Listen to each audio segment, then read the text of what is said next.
Our dear listeners, our members, our people in your respective dignitaries, capacities, I want to welcome you again at this Orchard of Marriage platform. And I want to say that thank you so much for keeping, following us, following up on us, and listening to our messages. I must repeat again that my hope, my expectation is that hopefully there is someone who is being helped by this message. There's someone who has found some sense in this message. There's someone who is finding some good content that is helpful.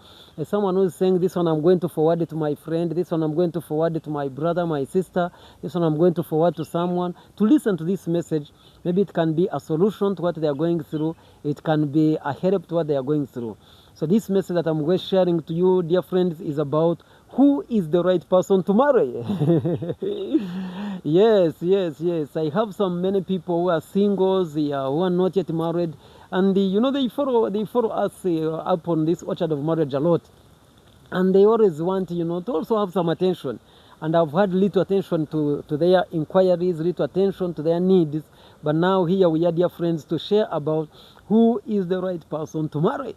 So this one should be able to help someone and guide them. Some months ago, a friend of mine reached out to me and asked me, Emma, how does someone know that it is the right time to marry and to know the right person to marry?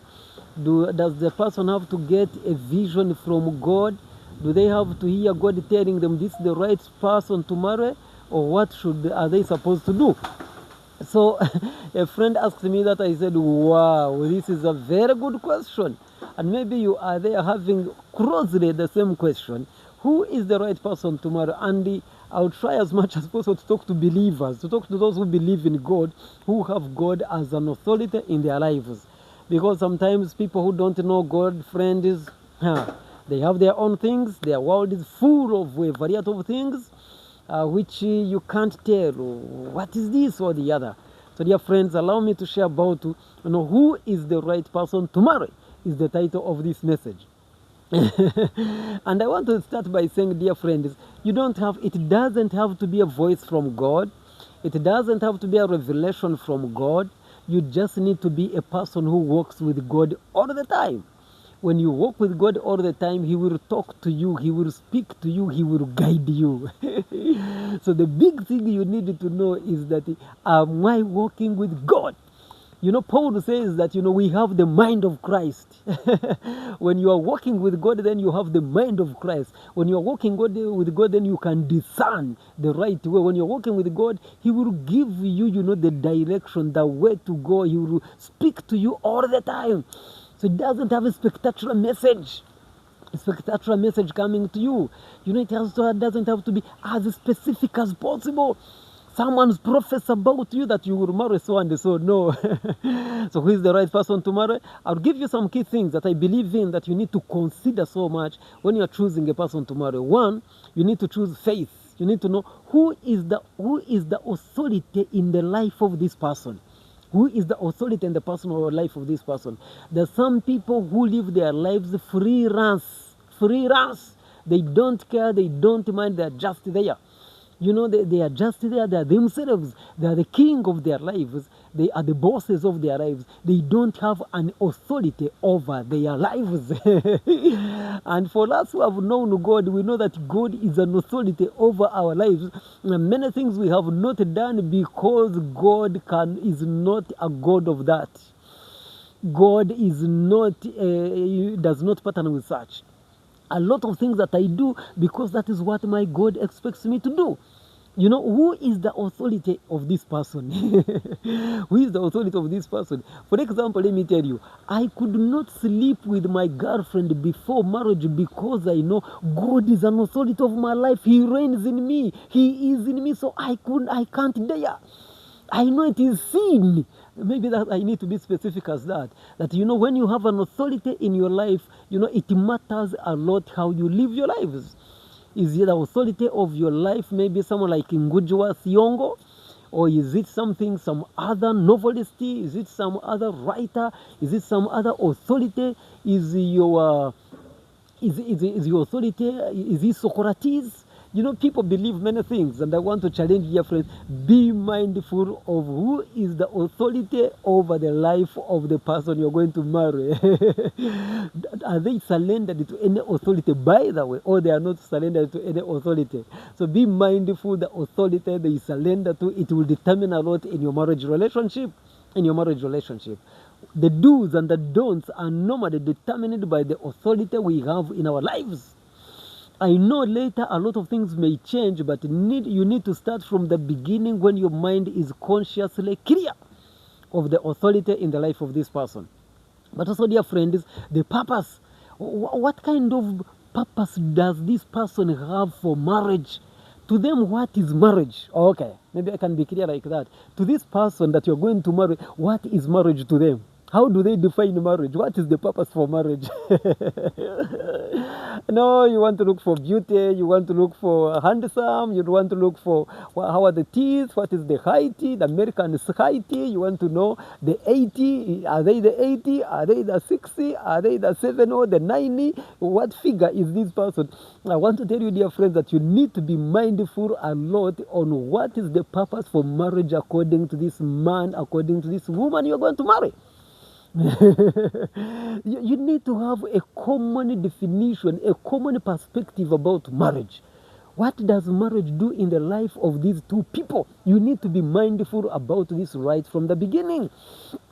You're like, you know, for example, that's why we have marriage by contract, where it is 2 years and it's done, it's 5 years and it's done. To some people, I would walk in and walk out too. I cannot accept hardship. I cannot accept to suffer in a marriage. They'll walk in and walk out. Because that is purpose of marriage to them is not clear. Marriage may be sex to them. You are going to marry someone, and to them marriage is all about sex. You will have it 1 week and they will get tired and they will hate it. They will not even like it at all. This game, you will do it 1 week, 2 weeks, and you know. So is it all about this? Yeah, is it all about this? And even begin comparing with those ones you slept with before. Because some people, you're marrying them when they have slept with some other people before. So they begin comparing and they're like, doesn't make any difference. So dear friends, what is the purpose of marriage to this person you're going to marry? Faith, then purpose, but also want to add it to you something like values. What are the values upheld by this person you're going to marry? What are the values? What do they value a lot in life? What do they respect a lot in life? What is life to them? What do they want in life? You know, given all the money they want, what would they want to be in life? Given all the peace they want in this world, they have a very peaceful world, what would they want to be in this world? Okay, faced with a lot of challenges, faced with the hardest of the challenges in this world, what would be their choice? You know, that is where values come from. That is where values mean a lot and differentiate between you and me. They differentiate between you and me. I work from a place where, you know, I don't know. But what I know is that it is almost 9 hours drive from my home to where I work from. And I come almost every weekend because I believe so much in having time with my family. I believe so much in having time with my 7-year-old girl.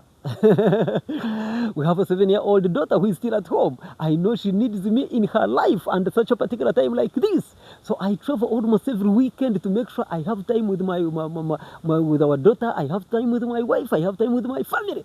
I don't want to come and be a stranger to my family. Money is not all that we need to build a good family. Some people, they may be, you know, at a distance of like 5 hours drive from their home to their places of work, but they take ages to come home. They take a month. I was talking to a friend of mine and I said, you cannot take a month, dear friend. They are in somewhere where it can be like an hour's drive or two, you know, to go to his home, and it takes more than a month. I said, no, that is not godly. So such a values in life are very, very important. They determine the decisions we shall be taking on a daily life, but also for building a healthy and good marriage. Yes, what kind of values do you have as an individual? Does your person you're going to marry have? How do they balance them? You know, you need to be mindful about this, dear friends. You marry someone who believes in clubbing. You marry someone who has to do an overnight every twice in a week. I know believers may crucify me. Someone has to do an overnight. Even when they are married, they are pregnant, they are carrying a baby, they have a 5-month baby, but they have to sleep in an overnight. If God has called you to do that, it's okay. But must it be the order of the day? Must it be as often as possible? Maybe no. You need to be mindful of the health of your baby. You need to be mindful of the health of your pregnancy. Some people's pregnancy, you've been given a bed rest for almost 9 months and you must sleep in an overnight on a prayer mountain. Be mindful of your health. Our God is a God of order. Our God is a God of peace. He's a God of comfort. So dear friends, be mindful of the values that we have, that we are pursuing. But also vision. Vision. You need to know what is the future of this person looking like. This man I'm going to marry, this woman I'm going to marry, what is their future looking like? What do they talk about their future? What are their ambitions? What are their expectations? You overlook these things, you underlook them, and dear brothers and sisters, it has caused trouble. You meet a couple having numerous challenges at the time of breakup, and you wonder how did they even meet? Because the differences are mega. The differences are too sharp. On these things I'm sharing about, the vision is completely different. Completely different. This person does not want to spend money, does not want to have to welcome visitors at home, does not want to have any extra person at home sleeping there. This person does not want any inconvenience. This person is not a visiting person. This person is not an outgoing person. This person does not want any noise in their home. This person some of the things you think about them and you're like, God have mercy on us. Then you have this other person who is outgoing all the time, spends all the money. Before they reach home, the salary is already fully spent, and at home there is no food and the salary is fully spent. And they're visiting everyone, they're always up country, they're always here and there, and they come home and there's no food at home. People at home, they are suffering, they are tortured because there is no food at home.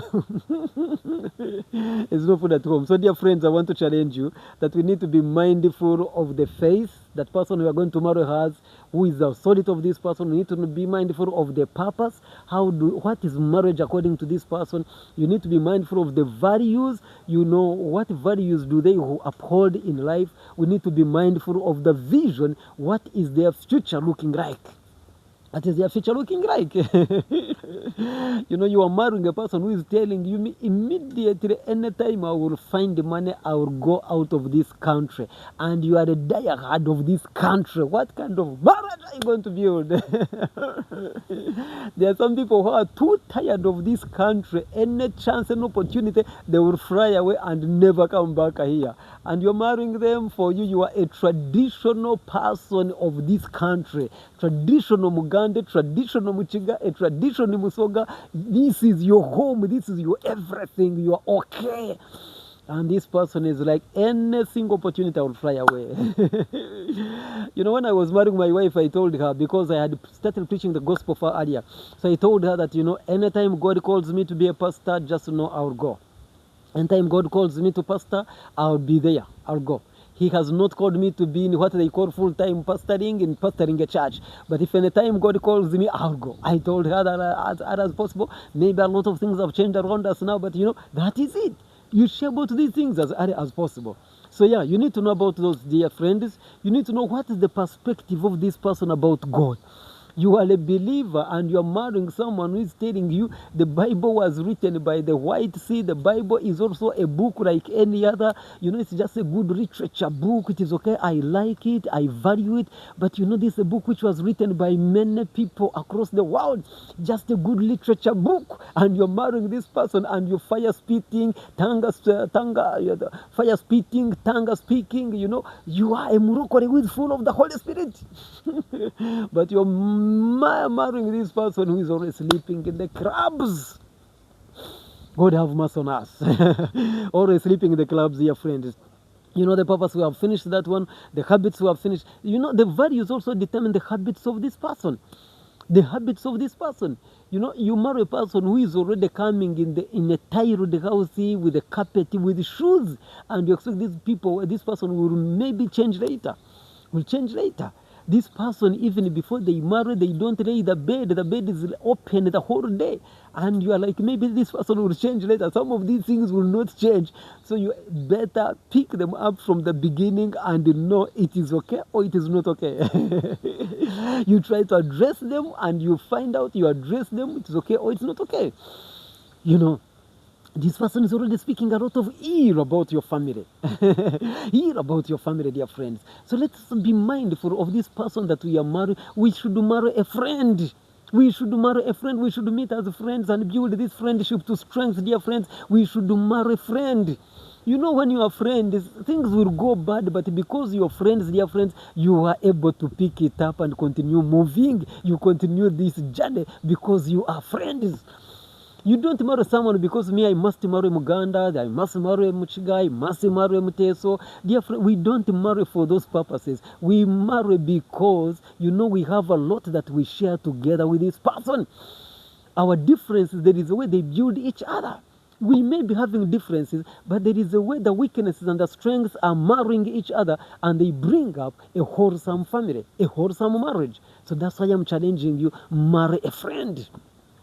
You can build it. You may start when it is not there. You will approach this girl who has never thought about you, and she has never thought about you coming to talk to her about marriage. But with the time, when she gives it time, when she thinks about it, when she prays about, dear friends, you are likely to find that you are now connecting and you are in the right path.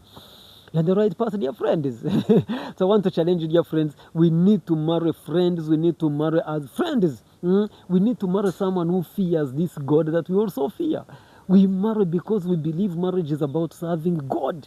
Marriage is about to support us in preaching the word, to support us in serving God, should be able to support us. When I'm weak in prayer, this one should help me in prayer. When I'm weak in reading the word of God, this one should help me in reading the word of God. You know, we should be able to complement each other. We should be able to complement each other, dear friends. Our ambition is should be able to meet somewhere. You may be having wild ambitions. I know there are some men, even some ladies these days, they're called achievers. You know, those cholerics, you know, those other temperaments. You know, they are achievers. They want to see results at everything they partake. Everything they come to pass, they want to see results. But dear friends, I want to tell you, our ambitions need to meet somewhere at some point. Our ambitions need to meet somewhere at some point. So make sure that there is a way your weaknesses and strengths are marrying each other and are making a meet somewhere, dear friends. You know. And again, dear friends, what is the main feature that is bringing us together? We need to be mindful, the person we are going to marry, we need to be mindful what brought us together. Even 20 years down the marriage, you should be able to recall how you met to marry each other. What was the purpose? How did you come to meet? How did you believe that you can marry each other? That one should be as clear as possible. Yes. What made you marry each other should continue being some reinforcement somewhere, should continue being the oiling somewhere. Because when things go bad, when things become tough along the journey, dear friends, we need to remind each other, remember we came together in this way, we talked about this, we agreed on this, we shared about this, this is what brought us together. Are you looking for someone who just has money? Or you're looking for someone who's just beautiful? I hope you're not looking for someone who just has money, someone who just has a good car, someone who has a good job. I hope you're not looking about someone like that. I hope you're not just marrying a family because this family has brilliant people. You first test for IQ. You first test their intelligence, their IQ. You do some analysis, some laboratory analysis, you know, to give you the results to know which kind of person am I going to marry. No, dear friends, but why we are marrying for, what brought us together should always be a reference point, a reference point. That is why even 30 years of marriage, you are likely to keep referring to your wedding, you are likely to keep referring to your courtship, you are likely to keep referring to your honeymoon, you are likely to keep referring to those things. So I want to challenge you, be mindful how you walk through those steps. Those of you are starting your marriage, those of you are about to choose someone to marry, dear friends, you need to be mindful of the person you are choosing, how you have chosen them, the courtship that you are doing. You must be mindful whatever brick you are laying during courtship will have an impact or an effect in your future. In your future. So be mindful. The honeymoon, some of these things, some of you turn them away. You're like, like me, I treasure honeymoon so much because it did me great and I've seen it do great things for some people. So I always encourage people, when you marry, make sure after the wedding night, you run for your honeymoon. You run for your honeymoon, whether it's a week, whether it's 2 weeks, run for your honeymoon. Make sure you spend some days when you are connecting, when you are matching up together. This person that we are going to marry, dear friends, is it a person who is flexible? Are they accommodative? These are some of the things we need to care about. Yeah? You're marrying someone who is not accommodative at all. You have to take them the way they are. You have to marry this person the way she is, the way he is. They are not accommodative, they are not flexible, they are rigid and strong and tight. Their choice is their choice. Maybe this one will help in strategic development. It will help you in progressing very well. But when the person is not relational, is not accommodative, dear friends, they will be dictators. I wish you would be able to foresee this as it comes before it reaches you, that you're not marrying this person who will be dictating on every time. This person will be pushing through for everything. So, dear friends, I want to challenge you. We are marrying as friends. That's the best thing that we need to know. We are marrying someone who is respectful. You don't marry someone who is not respectful. Even in courtship, you are fighting and exchanging words so terribly. You're hurting each other so badly in your courtship. I mean, before you walk down the aisle, yes, you're already hurting each other so bad. Not calling you should not be another dangerous thing, because someone takes 2 days without calling me. That should not be a big issue, my dear brother, my dear sister. Can you imagine? You're in a courtship, you want to marry this person, and takes the whole day without calling you. 2 days you send a message, and the whole day this person has not responded to the message. Maybe that is not as big enough as some of these things. And the person is not respectful. Even when you are with them, you see them, they don't talk to you respectfully. Some of them talk to you like they are child. Some of them talk to you like they are some other neighbor, they are some other relative. Some of them talk to you like they are stepping on you. Your ego is being stepped on. So, dear friends, I want to challenge you and I want to call upon you that we are marrying someone who is able to cooperate with us. Cooperation, you marry someone who is cooperative. That's where the relational aspect comes in. Is this person relational? Is this person respectful? Is this person accommodative? Now we are saying, is this person cooperative? Because we'll make a lot of weird decisions in marriage. We'll make a lot of decisions on investment, decisions on financial management, decisions on where to put our home, how to put up our home, where to rent it, how many children to have. We'll put up, making such various decisions. You want someone who is cooperative, who is understanding. You need someone who is understanding, dear friends, who listens. You need someone who accepts correction. That some people in their life, the word sorry is not there. So when you are marrying them, you marry them when you are aware that the word sorry is not part of their menu at all. So make sure this person you're coming to marry, or you're marrying you, make sure they are able to be people who can say, I am sorry. People who can forgive and ask for forgiveness. People who can listen. People who can attend to you. People who can accept correction. These are the people that we are trying to marry, dear friends. Not someone who has finished their academics and they are boasting to you about their academics, about their achievements, about their car, about their everything, their parents. Dear friends, we need someone who is humble. Humility is a great aspect for the person to marry. The great aspect. But also, there must be someone who is firm on their decisions, firm on their direction, firm on the word they sow. Someone who keeps their word.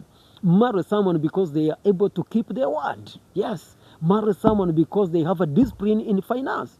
Marry someone because they are able to learn. Marry someone because they are able to listen. So, dear friends, all this is a great message. I cannot finish. It's a lot, but may the good Lord bless you, dear friends. May the Lord continue growing you and taking you further and further. But be mindful of the person to marry. This is the Abraham. Abraham, when he was choosing a wife for Isaac, they had to choose from a specific place. He told his servant, make sure you go to my family. Make sure you go to where I came from and you choose the right person for my son Isaac. Choose a person to marry from there. So, dear friends, a person to marry you must be very keen about it. You must be very keen about it. Jacob worked for 7 years and they gave him a wife to marry. But they gave him a wrong one. And Jacob insisted, this is not the wife I'm going to marry. Maybe they were not yet friends, maybe they were not cooperative at all, maybe they were not connecting. And his father-in-law said, you have to work for extra 7 years if you want this very one. and he accepted to work for 14 years to get the wife he wanted. So, dear friends, some of these things we need to invest in them a lot. We need to invest in them as much as we can, dear friends, to make sure that we can get the right person to marry. The right person to marry. Someone who has the right face, someone who is moving with you the same direction, someone whom you can build friendship. Listen, you are going to sleep in the same bed for years. You are going to share your bodies for years. As if not enough, you need someone to lean on. You need someone, to feel your affections. Someone to feel your emotions. So you must be friends. You must be cooperative, and you must be able to listen to each other. I know when I was going to marry, for some reason, myself, I landed, one name came to my head, and I pursued this name, I prayed about it, and I married that person. She's the person I married. Some people had to change 3, 4, 5 persons because of issues, and that's not a problem. But finally, did you marry the person that you have been able to become friends together? Did you marry someone that you can connect together? So that is it, dear friends. And that's the message I'm giving you today, that you need someone who can understand that you also have weaknesses. You also have weaknesses. In this marriage, our weaknesses will come so sharply. There's some weaknesses up to now, they come out of me, and I'm like, oh God, why all this? Maybe you speak so bad, maybe you shout at people, maybe you have a lot of anger issues, maybe you are so fasty, maybe you carry those weaknesses. Some of them will come so badly, and you feel you need someone who can understand you, can collect you, who can guide you, who can, we walk this journey together one by one. We walk this journey together, dear friends, as a team, as soulmates. May the good Lord bless you, dear friends. May you have time and enjoy yourselves. I want to believe the Lord has blessed you, and you'll be able to find this right person. The voice does not have to come to God directly, because God gave us a mind to make a choice. Even in the Garden of Eden, that's why we got a problem, because God allowed Eve and Adam to make a choice, and they made their own choice of the fruit to eat, and they ate the right choice. Even now, God gives us the choice. We are the ones to make the right choice or the wrong choice. So the person to marry, the voice does not have to come from God directly. Some people have heard it, but not all of us will hear it from God. You will have the wisdom that God gives you to know this is the right person. From what Papa Emma taught, this is the right person to marry, and I can go with this person. The Lord bless you so much. Nice time. Till next time.